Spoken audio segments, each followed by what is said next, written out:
When was the first time you held a basketball?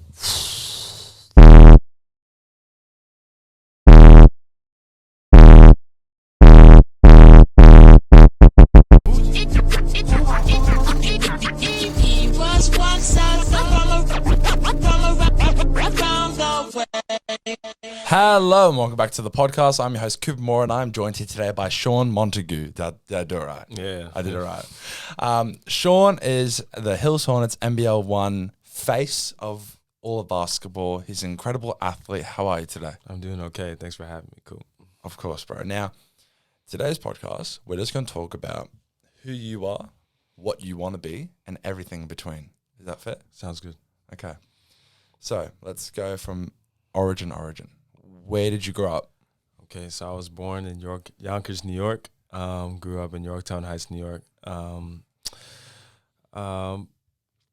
have two siblings. Yeah. An older sister and a younger brother. Nice.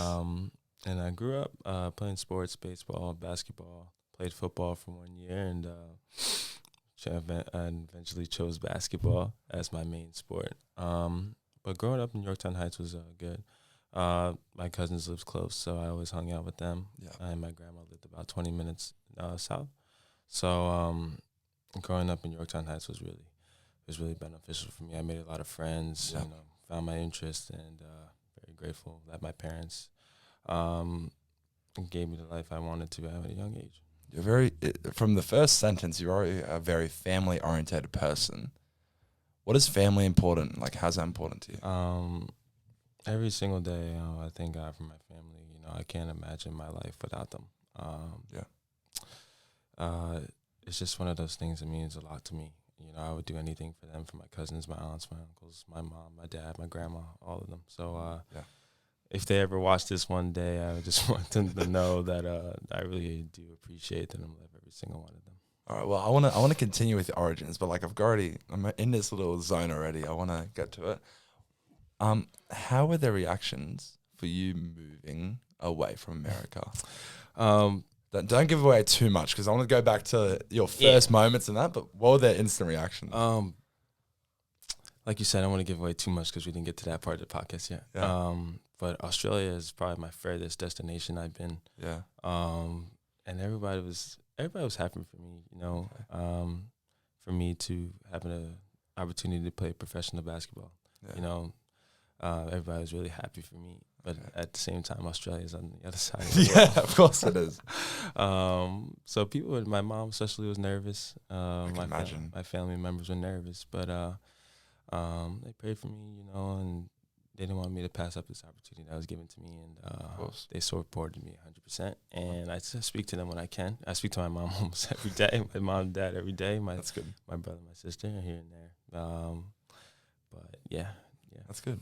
All right. Well, then let's go back to the start then, okay? Yeah. When was the first time you held a basketball? Actually, I grew up playing baseball.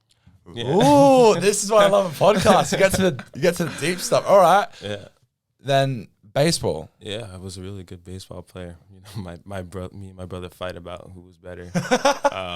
But again, if my brother's watching this, I won a championship at a young age. He didn't. So, I grew up playing baseball. I played basketball, but I didn't really take it seriously. I would play with my friends who are like, we called it in-house league. A bunch of kids just get together and play like a little league. But I didn't really start playing basketball until I was about 14, 15 years old.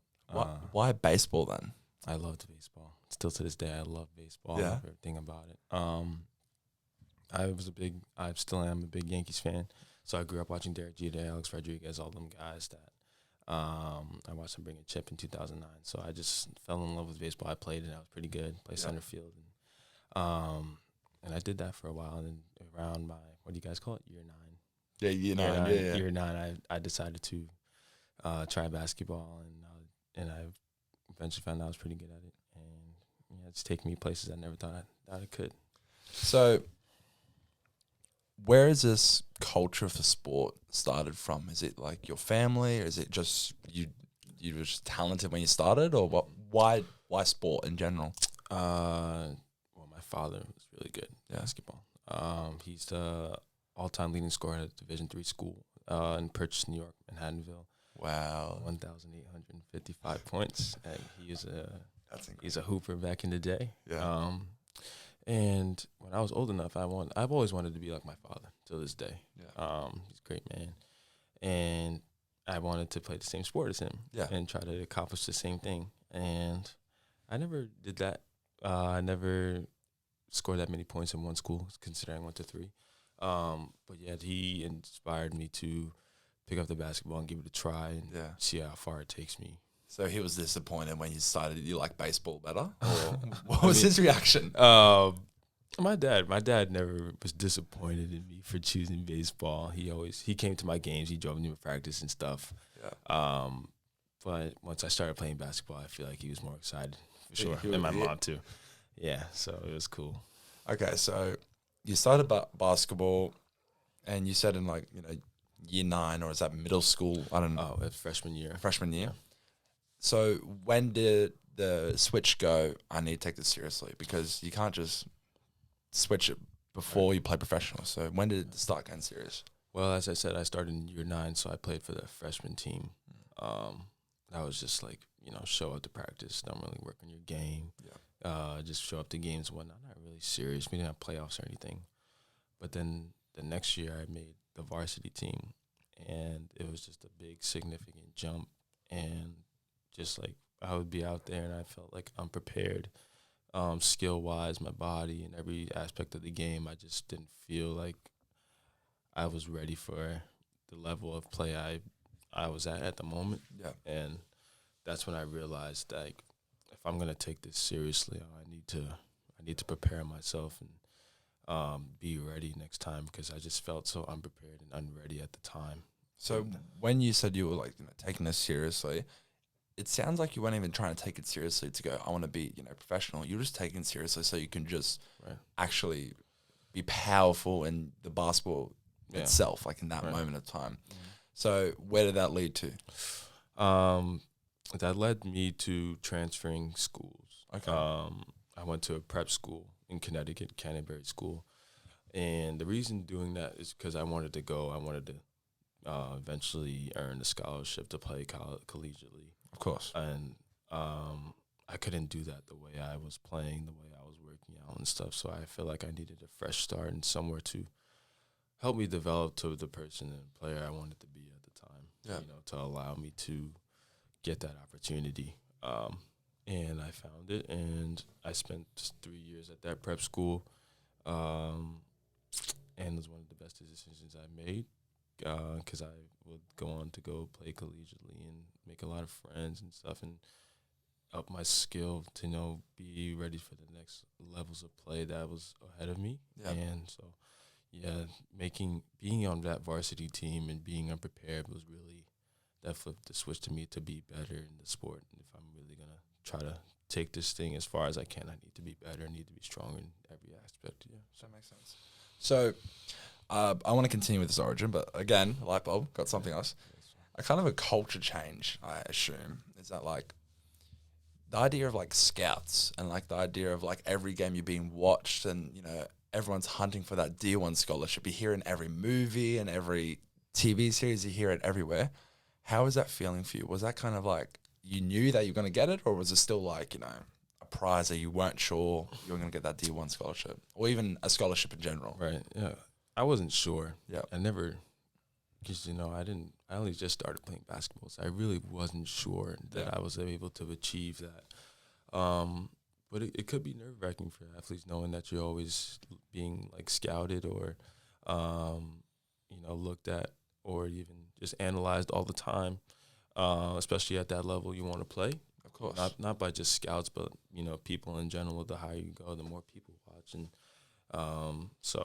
but any advice for any athlete out there, you just got to go out there and play. That's why I thought at the time, it's just a game. Yeah. You got to go out there, just play, relax, have fun. Yeah. If you just go out there nervous and afraid to make a mistake, you're going to make a mistake. It happens. Right. So the next thing you have to do is, I'm still learning this today. Just move on, next play, and try to just give it the best you can.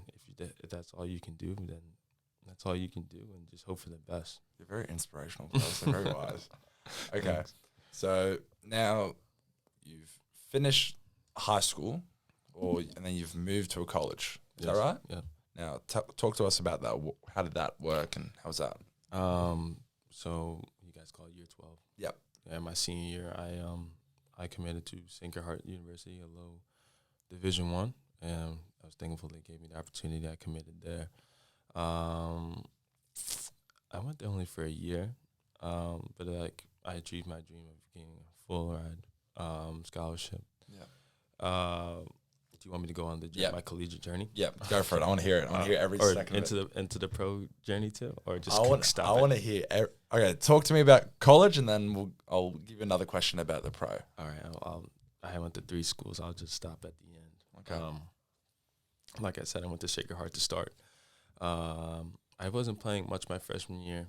You know, that's a significant jump for anybody. High school going into college basketball, whatever division it is. There's the speed, you know, grown men, 18 years old. Absolutely right. Yeah, I had trouble adjusting in the beginning of the year, but I started to play and help the team out towards the end of the year. And then I eventually decided to transfer because I wanted another fresh start, and I just didn't see a fit there for me. So a lot of athletes are doing that this year, in the past like few years, like transferring and stuff. So I went to junior college, and junior college is like it's like a school that allows you to go there and like make new film and make new and gives you an opportunity to go either Division I or Division II. It's like a in between school, okay. I would say. A lot of kids are doing that as well. Yeah. So I went to the JUCO route, and I went there for a year. I went to a JUCO in Baytown, Texas, just out of Houston, Texas, Lee College, and then I went there. And then you can only stay there, like I said, you can only stay there 2 years, but I went there the second year because you only allowed your freshman and sophomore year. So yeah. I was a sophomore when I transferred there. So I had to go find somewhere else, and eventually I went to Division II, Southern New Hampshire, and I went there for 2 years. And I did really well there. Like I said, made a lot of friends, of my skill, and I made good film and good tape that allowed me to play professionally. Wow. So I went to 3 schools. So when you get your scholarship and you want to play for the schools, right?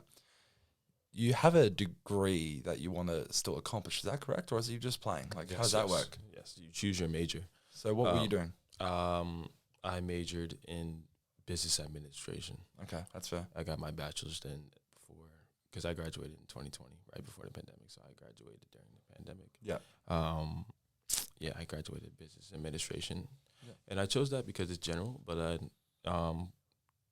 when the ball starts bouncing, I need to have something to fall back on. So that was the question I was going to ask you. Like, what's the after? But we'll get to that. Yeah.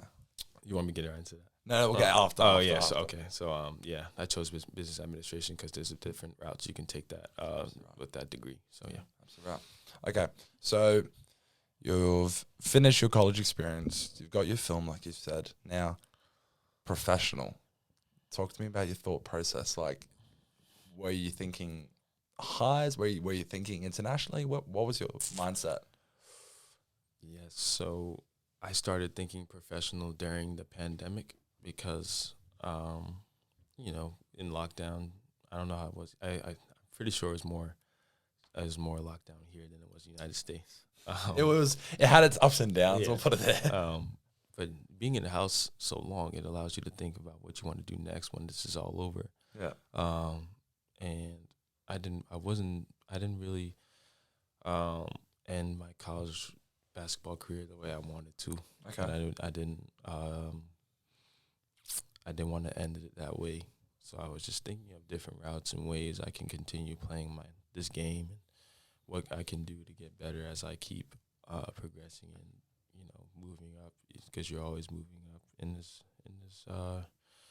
basketball world. So it gave me a lot of time to think, and I just started reaching out to agencies. Didn't hear back from a lot of them during that time, which was kind of discouraging, but I just kept trying. Yeah.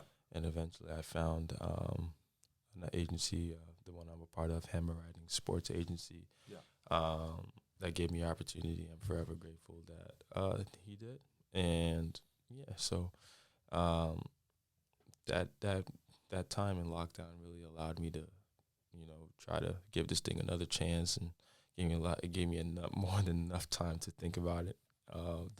Thus being in lockdown. So yeah, very grateful. What was it like in the first call from your first international professional like vibe? It was surreal. Yeah.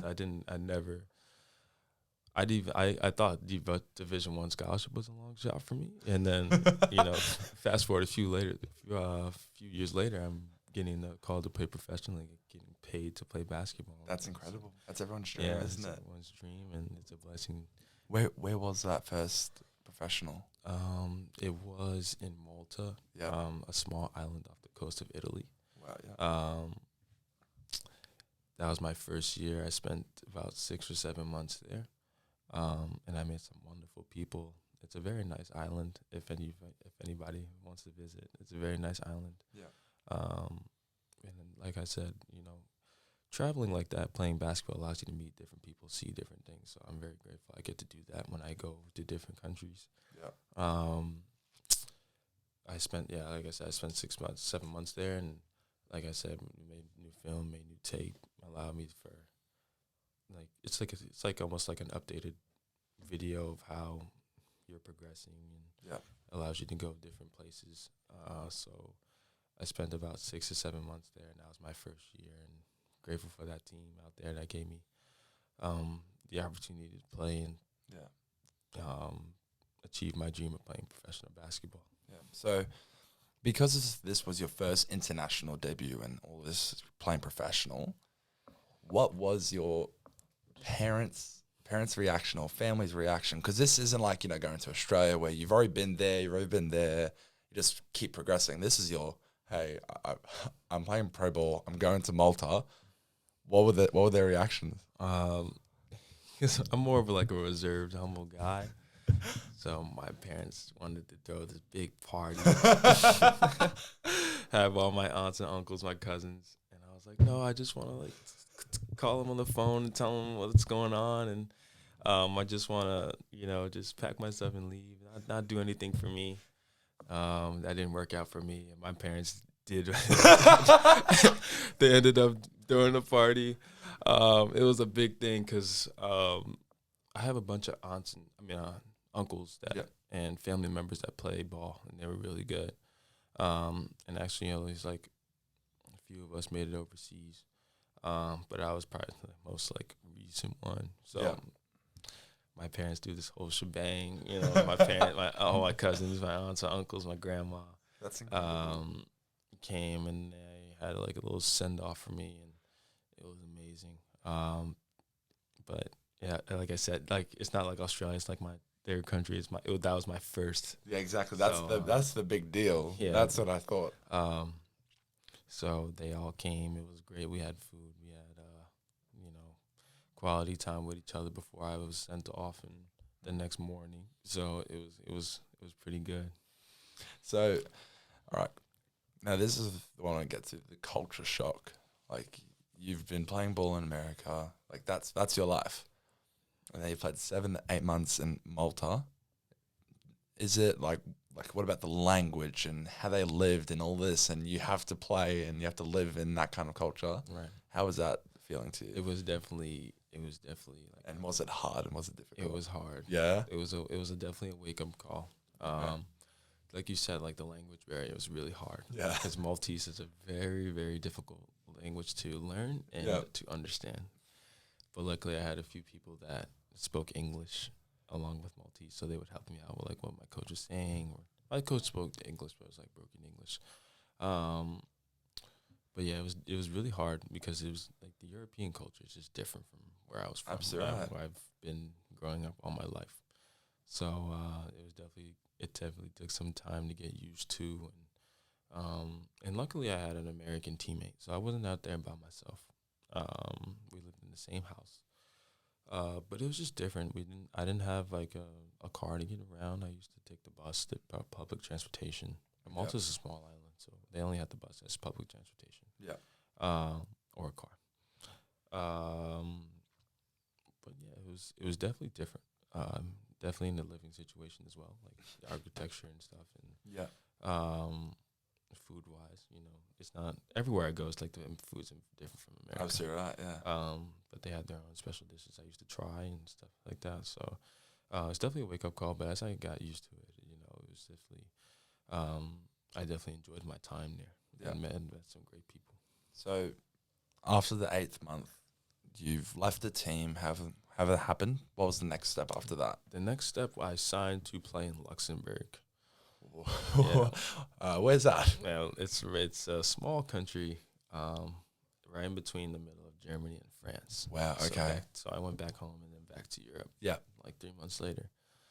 But it was tough because at the end of Malta, I did my knee, tore my meniscus and ruptured my patella tendon. So I spent my whole summer rehabbing that knee injury. Yeah. So that was tough, and then I signed my Luxembourg contract in August. But I was only in Luxembourg for a month. Why is that? Talk to me about that. That was a difficult time because I got cut from the team. Yeah. Simply put, it just happens. That's what happens in the sport industry, unfortunately. It's very cutthroat. So after that, I assume you go home or whatever you do from there, and then was it that after that, was that Australia? Yes, I actually after Luxembourg, I contemplated quitting, because I've from all the way from 15 years old until now, I did my knee, it took a long time just to get back, and then it took a long time to get back just to get cut so easily. Yeah, it really took a toll on me. But like I said, like before, I didn't want to end my career like that, being cut. So it took a long time to think about, get the strength back, and try to, will myself to understand the situation I was getting in, playing in the NBL1. So I spent a lot of time thinking what it's going to take for me to be ready to play for a possible NBL1 team. Yeah. And so I got cut in October, and then from October to I started talking to NBL1 teams about January. Okay. So from like October to December, I was just like thinking, like, what do I want to do? How do I come back from this? What do I have to do to get better and not let this happen again? Yeah. And then I started working out, try to, get my skills back, try to get comfortable with the game again. Trying to shake off what just happened mentally. So, and then I signed to play for the Hills Hornets in January, and then I reported on February 8th or 9th. I can't remember, but the first week of February I was here. Yeah. Okay. You arrive in Australia. Actually, no, whoa. Let's even reel it back further, okay? You got called about Australia. You thought about Australia. What was your first perceptions on Australians? I'll take anything. Don't hold back. I want to hear it. What were you thinking? You're not the first person to ask me this. Have you ever seen the movie Kangaroo Jack? Of course I've seen Kangaroo. Anthony Anderson. Yeah. So I just... I knew it would be like this. I knew it. Because that's like mostly setting in the outback. Yeah, it's Alice Springs. It's yeah. So I thought all of Australia was mostly like that, like just like kangaroos like walking around aimlessly through the roads and stuff. And I knew you guys had like crazy wildlife and stuff, and like snakes and stuff. But I knew you guys spoke English. That was the deal breaker for me, because the language barrier was too hard back in Europe. So speaking English was just music to my ears. Because I was talking to Lachlan Hudson, and I was just talking about, what you're doing and all this kind of stuff. And then his one thing was that, like, look how much better he's got it here, being that it's an English-speaking country. Like, imagine how difficult it would have been to do playing basketball and your coaches and all this speaking different language. Yeah, it's tough. Like, I can understand why that attraction would be there, especially when you experience the opposite end of that. Mm-hmm. All right, so you thought we were all desert. You thought we were kangaroos. Now keep talking. So then, what happened after that? Did you think, oh, I don't know if I'm comfortable coming to Australia? Yes, because it was just so far. I've lived on my own enough already, but not so far away. Like even Europe was only 8 hours away. Texas is about 5. So it's just I was always relatively close. This is like what 19. The time difference is like 19 hours. That's something like that. And like my folks are the day behind, so it's just really far. Yeah, and I didn't know how I would be able to, be away from my family that far away, like my immediate and extended family. So it was all things to consider. I knew I would only be here for a short period of time, but it's still very far away. Absolutely right. But I've also thought about what if I didn't take this? What if I didn't take the opportunity? So that would have really killed me because I don't know. I feel like I was just giving it for a reason. So that what if that feeling of missing out on something really, really pushed me to take it and try to give it my all and give it my best again. Absolutely right. Especially when you're considering, I don't know if I want to quit or anything. Like it's another fresh start. And you keep talking about fresh starts. Yeah. And I was always just interested, like playing in Australia, especially when playing in other places. I just thought what your reaction would be, and that was the best reaction I could find. All right, so you arrive in Australia. Talk to me about your process, about arriving and what happened after that. Oh man, getting off that flight, man, I was cross-eyed, man. That flight is too long. There has to be somewhere there has to be in the future a quicker way to get to the States, man. I don't think there'll be some one day, but I don't know. I don't know if I'll be around for that. New York, I had to go from New York to LA. It's about 6 hours or so, 6 hours and a half itself. Then from LA to Sydney, and I only had a 2-hour layover. So I was really essentially traveling for 2.5 days. Oh gosh! Got off that flight, man. I was dizzy. I was hungry. I was everything that you could possibly feel. It took me 4 days or 5 days to adjust to the time zone. Wow. But yeah, it was tough. But Hills Hornets was very welcoming as an organization. My team, the people who worked there, the officials upstairs and stuff. So that made it much easier for me, knowing that I was welcomed. I haven't felt that welcomed ever in my basketball career, wherever I've been. Yeah. Maybe since high school. Yeah. So it was really.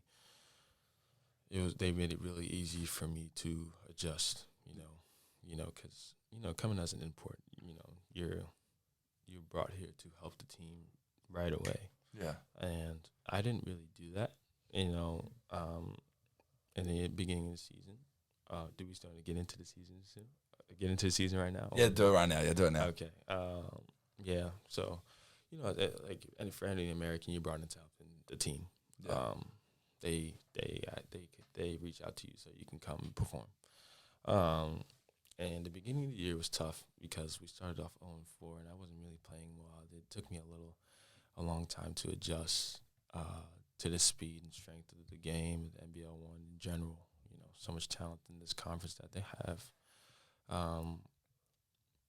We started off 0-1 against Interwest, 0-2 against Sydney Comets, 0-3 against Albury, and then we got pumped at home against Newcastle. So it was just really tough because I just felt like I wasn't in the right spot. I wasn't helping the team the way I know I can. Yeah. There's so much expected of me. And then, I didn't play that game, but they won their game. We won our game against Penrith, and that we didn't know at the time, but that would initiate a 7-game win streak. And then I really started to, get comfortable out there. Just started to play without, just not thinking about too much and just try to go out there and play the game that I've been playing for a long time now. And then we just went on a 7-game streak, and I started playing better with the help of my teammates. And I couldn't be more thankful for the teammates that I had because, starting off 0-4, I'm not playing well. They didn't get down on me. They didn't like say like you need to do this, you need to do that. They always had my back, and I couldn't be more grateful to have like a group of guys that I have now. So even my coaches as well, you know, Reese and all those guys, Chris, Howie. So those guys really helped me turn it around once we started winning games, and maybe the player that I am now, it's totally different than I was in the beginning of the season, but I didn't do it on my own. I did it with the help of my teammates and my coaches. Yeah. And Hills Hornets in general. So you're in the NBL1 season now, okay? And the Hills Hornets men's team is pretty darn good, just to put it out there, guys, just saying. Yeah, man. Now, we're getting to the pointy end of the game, I guess. Yeah. What are your thoughts about it? How are you feeling? Is this a very big deal to you? Are you, like, all this kind of feelings? What are you feeling? Yeah, it's a very big deal. Considering the Hills Hornets didn't make a finals last year, we are in it this year, and it's a very big deal because I really want to do well for the people within the organization, the people that come to our games, you know, my teammates, my coaches. So I do take this seriously. Like I told you prior, I did my ankle like a week and a half, like 9 days ago. Yeah. And it really killed me because I can't be out there helping my team win these games that we need to. Luckily, we got the job done. We got 2-0 that we can solidify ourselves in the finals. So, but I do take it seriously because Hills Hornets gave me this opportunity to play again, and it would be awesome to go as far as we can in the finals and try to do something special for the Hills Hornets in general, just not ourselves. So, it's very exciting. It's very. I'm getting excited to Yeah, sit here. I'm very excited. yeah. So we got 2 games left in the regular season. Try to take care of those. Try to take care of business this weekend. Nice. And then try to do something special in the finals. Man, it's very exciting. I like it. Now cameras, people listening from Hills Hornets. I've already talked to him. He says that he likes Hills Hornets and he doesn't want to leave us to Penrith or anywhere else. He will stay if we offer him a big enough contract, and I'm hoping we will. Just saying, because I don't want you to go. That's cool. Okay, I think we've reached, I guess, our timeline, and I will when we win or whenever it happens, I will post a photo so we can see the end result of what's happened with Hills and all this kind of stuff. But let's go back and I'm going to ask you a couple questions about your interests and Yeah, sure, man. what have you done. Now, my first one I've been thinking about, I've been thinking to myself, how am I going to put this in? When was your first dunk? Hills Hornets? No, in general, when was your first dunk? First dunk. When I was 14 years old, I just no, it was a weak dunk. Like I just ran off one and just like kind of just like rim grazed it in. So I was hype at the time, but looking back, it was just weak. So just a little one-handed dunk. Like it's like at the tail end of my 14th year. Yeah. So. And then when has been your all-time highlight? And what is your all-time highlight? It could be before NBL1 if you really have something good. But what's your best one? You have to give a good leeway. You have to give a good one. You have to believe me on this one because there was really the cameras were off. Like there's no cameras. Okay. I went to an unofficial visit to a Division I school at my JUCO. So out of JUCO, I just went on different visits. A visit is like you go play with the team and you check out the school and whatnot and meet the coaches and stuff. So I went to a visit to a Division I school in New Jersey and with my mom and dad, you know, during like a regular Thursday or something, and I had to play with the team, and we're scrimmaging, getting up and down. I'm like off to a slow start or whatever, and I was like, I got to do something. Like I got to prove to these coaches that I can play. Yeah. So I'm like in the corner. I cut back door and I go off 1-2 and I dunk on a 7-footer. That was probably the highlight of my. But it sucks because there's no cameras in it. But if I ring my dad out, he was there and he would acknowledge. He would get on the podcast and confirm it. So if anyone needs proof out there, just let me know. I'll call my dad. And, that was pretty cool. Also, quickly just winning the championship my junior year, my high school. Talk to me about that. It was awesome. Like plus my teammate, the starting fives were my friends. Oh, they're all my friends, but I still talk to the guys today. And we had a really good year. We went about 21-5. We had a really good year. Yeah. And the school hasn't won the basketball championship. I don't know how many long years then. So, and we were just really good, and we won it. We won our championship, and my mom, my dad, my brother, and my sister were there to experience that time with me. So it was really great. It was really surreal to have them there with me too. That's what made it special. Yeah. So obviously that was a big moment for you because that's like I asked you all-time favorite things, and that was one of the things that clicked in. Yeah. That's awesome. All right, now favorite NBL1 highlight, because then we can get then I can actually get the footage of it. So what's your favorite thing you've done? Because I've seen a couple of your reposts. Yes. What's your favorite? My favorite thing that I've done is making the NBL1 top 1 play. I thought that's what it would be. My teammate Joe Patmore, my guy, threw me a nice dime backdoor pass, and I was able to finish over somebody, make the top play of the whole NBL1, which is pretty cool. Yeah. So that'll be my highlight of the season. Also, probably going on a 7-game win streak to like revive our season after starting 0-4. Yeah. That was really huge for us, and for us to do that and will ourselves after starting 0-4. Yeah. That's probably even more special than my top play. Honestly. Absolutely right. All right. Now, here's another thing I want to ask you. When did you establish your game?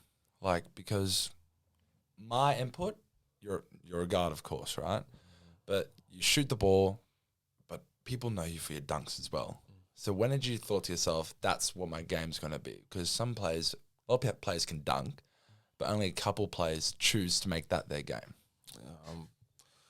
When I dunk, I like to dunk it hard. Like, I like to make my dunks different. That's why if I ever miss in a game, like it'll go flying, or it's just whoosh, goes out. I like to make my dunks nice and loud. But I established my game by doing anything my coach requires me to, or how I can help my team, whether if I'm not scoring that day or trying to be a good defender, or even just like running the lanes for someone else to get a pass or something like that. Whatever my team needs me to do that day, I'll be more than happy to. I wouldn't even disagree with them in any way. So, whether it's to shoot the ball or put the ball on the ground or try to defend the best player, whatever my team or coach needs me to do that day, I will do it. Who's your inspiration as an athlete? As an athlete, Kobe Bryant. Thought so. He just rest his soul. He was one of the hardest workers this game has ever seen, and day in and day out, it was the same. It was the same thought process, the same the way he carried himself, just the way he works hard is truly admirable. Like that Mamba mentality is really something that can be adopted by anybody who wants to continue playing this game. He really laid out the foundation of what it takes to reach the highest level, and it's not about working hard. It's just trying to be the best person that you could be every single day, and just sticking to that and staying true to that. And I wish he was still around, because he would also he was a good speaker too. Yeah, I feel like he would do a lot of that stuff, like all that philanthropy stuff. Of course, yeah. But he left a legacy of hard work and unseen hours and stuff like that. So it was truly admirable, and it really hurt to see him go. Now, because Kobe's your favorite player, I'm assuming that you're a Lakers fan. I am a Knicks fan. You're a Knicks fan. Of course.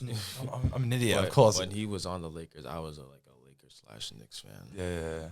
I completely forgot, because in Australia we don't have it, so you can choose anyone, and it doesn't matter. Right. I forgot you live in New York. That's probably why you make it. Yeah. Okay. I only want to ask you a couple more questions. Okay. That's fine, man. What's after basketball? I want to be an athletic director. Okay. An athletic director is somebody who oversees all the athletic teams and sets up schedules and buses and stuff. And because I get to be around the sports all the time. Yeah. Whether if it's in like the business field or even just going to games and stuff like that, shaking hands. And the best part about it is I get to inspire kids, and you know, and I would have like the resume to prove to them that I've done it and that you can do it too. Yeah. So I want to be an athletic director just to, you know, for the students, for kids in general, and just to be around sports. You know, I don't want to work like a regular 9 to 5 or something like that. Just not doing something that I don't enjoy. Of course. So that would be my next step when the ball starts bouncing. Now you're also a coach through Hills Hornets. I know you've got all this stuff going on because you're an NBL1 athlete for us. What's your like aspects of coaching? Do you like coaching? Did you thought that could be another pathway instead of athletic director? What's your vibes about that? I do like coaching. I do have to be better because I'm reserved. You know, I don't really like to project my voice. The coaches I work with, like Georgia and you know, and like Zeke and all those guys I work with, all the coaches I work with, they do a great job, and I've learned a lot from them this year, believe it or not. Coming into coaching, I knew they told me prior I would have to coach during the week. Yeah. But I was like, okay, no problem. But when I got here, I was super nervous. Like, why am I nervous in front of children? Like telling them to line up on the baseline or something, like red light, green light. Like, calm down, it's just children. I remember the meeting. Lachlan was like, "We got Shawn. He's our import from Malta. He played this. He does all this kind of stuff." And then you walked in, and I'm like, "Holy shit! Look at him. He's Shawn." It's like, oh my gosh. And then it was like, "Cooper, I need you to coach with Shawn today." I'm like, what can I teach? What can I teach him? You're a great coach too. Yeah, aren't you? You're an ACC, right? Yeah. You're a wonderful coach. You and Nina, you guys are great. I appreciate it. But like, I was like, oh, what am I going to get Shawn to do? And then I was like, Shawn, can you just put up cones? And I'm like, oh, bro, what? That was the stupidest thing. Why did I make Shawn to set up cones? And I knew you were nervous because you were like, yeah, sure. Yeah, I was super nervous. I was like, why am I nervous? Like, I was like, these are children. Like, these, not you guys, but like who I'm working with. You're like, it was 6-year-olds. Yeah. Like, come on, like it's just basketball. I'm like teaching basketball. What the hell am I nervous for? But yeah. So there's that side of coaching. But then, did you ever think elite coaching, like NBL1 college, professional, anything? Did you ever think about that? Briefly, but I don't think so. I'd rather play. Yeah, of course. I'd rather just play the game rather than coach it. Yeah, of course. If I'm not playing, just watch it. I don't know. It's not like I can't lead. I never found an interest in coaching. That's fair. But I rather inspire and doing it a different way. Of course. From the athletic director standpoint. Absolutely. Well, Shawn, thank you very much for joining the podcast today. This was a good one. I loved it a lot. Can you just shout out your socials so people can see your dunk highlights? Oh yeah. Instagram, Twitter is Shawn Montague with 2 I's. Facebook, my full name, Shawn Montague, and that's all I got. That's beautiful. All right. Thank you very much for watching on YouTube, Instagram, and TikTok. Thank you very much for listening on Spotify, and catch you all later.